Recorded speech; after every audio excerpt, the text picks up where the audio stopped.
Anak, kumain ka na dito? Oo, wait lang na naglalaro pa ako. O basta wag mo na akong pabalik-balikin pa dito ha. Para naman yung likod ko. At medyo mabigat yung pakiramdam ko. Kaya wag mo na akong pabalik-balikin dito ha.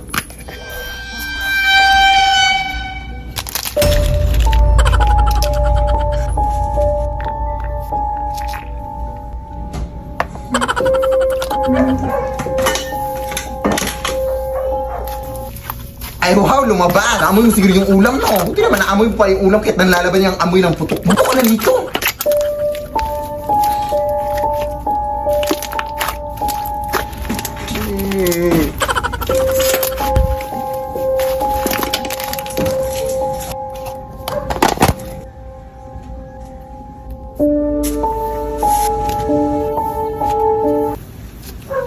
Ano ba yung tinitingi-tingi mo sa taas? Ewan ko sa'yo eh. Lead me, Lord.